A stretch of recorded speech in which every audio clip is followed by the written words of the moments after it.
Hey everyone, welcome to This Week in People. We've been hiatus for a couple weeks as I've been working on book tour, fun and stuff, but we are back. We've got a lot to cover, so I want to jump right in.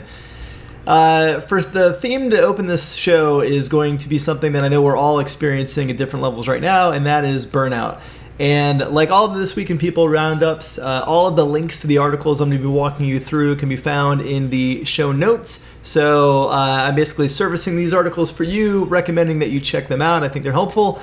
But in the interest of time, I'm not going to do a deep breakdown of all of these articles because I want to be sure to get through everything and keep this nice and snackable. So as you'll see, theme burnout from Forbes HBR in this particular article. And then actually something that I definitely recommend you read with more of a HR and people context is this piece in Medium by Hubspot Chief People Officer Katie Burke.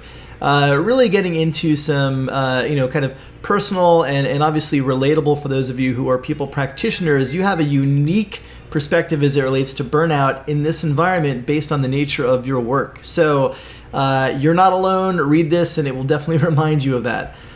The next piece I want to get into is the next collaboration between LifeLabs Learning and M13.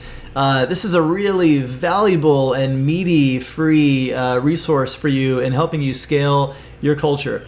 They get into specific aspects of culture design, values design, but really the gem of this resource is they actually give you exercises that you can use and prompts that will help you in designing your own. So definitely worth a read and a bookmark. The next piece I want to get was actually a Twitter thread from Lattice CEO Jack Altman, and it gets into a program that they're launching around returnship. And these are certain jobs that are specifically geared towards people who have left the workforce who are now returning to it, which I found really interesting to kind of dedicate specific jobs for people. I think in this particular program, you need to have been out of the workforce for 2 years and then come back. So really interesting. You can check out that thread, a little bit more details about why they've created these roles and how they work. Sticking with the HubSpot theme, about 2 weeks ago now, I think HubSpot released their diversity, inclusion, and belonging report. So some meaningful numbers, more importantly, some meaningful impact and shift. You can actually see the results of some of the work that they've been doing, but also really a masterful way of packaging all of the data, the insights, the information, the actions together. So for those of you, helpful for you to just get a sense of how leading companies are packaging their DEI results, but also more specifically getting some actionable steps that do seem to be working for HubSpot that you can apply to your own organization. Builtin had a really interesting article about a week ago with 80 plus diversity statistics in the workplace that you should know. Some really interesting data there, so definitely recommend you checking that out.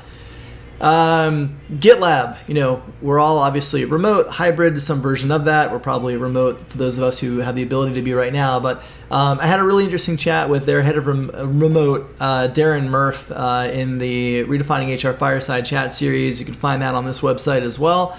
Last week, and they're doing, as always, some really interesting stuff, but most importantly, they give it all away. So here's a really meaty report that gets into kind of the current state of remote that's worth your time, particularly for those of you practitioners who are beginning to work with your executive teams to navigate, when we're on the other side of the pandemic, what sort of work constructs will you have, co-located, entirely distributed, hybrid, somewhere in between. So a great resource to help you guide those efforts. And then Adam Grant has a new book, Think Again. You should buy it. It's amazing. He also had this article in the New York Times about the science of reasoning with unreasonable people, which if you are watching this and if you work in HR talent or people operations, you probably need some support in this skill because you absolutely will be dealing with unreasonable people, not unique to HR, but certainly a big part of our world. So definitely check this article out. Spotify also made news this week with having they launched a work from anywhere program. So now they will allow employees all around the world to work anywhere they want, and the salaries will actually be pegged at San Francisco and New York salaries, which there's a lot of debate in the HR community about leveling based on markets and geos. There's cases to be made on both sides of that argument. Spotify, in their case, They went with San Francisco and New York. So this post breaks down a bit more about the decision-making process and what that actually means for employees. And last, you may have seen this week that I have announced a new cohort-based accelerator program under the Redefining HR umbrella that I am going to be developing. And so the intent of this is to really create a program that really goes deeper in fundamental components of modern HR, that as modern HR operators we need to be well versed in, but design it in a hands-on cohort-based learning environment. So if you're interested in that, be sure to jump onto the survey, leave some information so I have a better feel for the kind of resources and level and what you're looking to get out of this kind of a program. I'll have more information on this in the coming weeks, but really excited about this new way to support the modern HR and people leader community. So that's a wrap for this week. We'll be back next week with more weekly news. Until then, stay safe, take care out there, and take care of each other.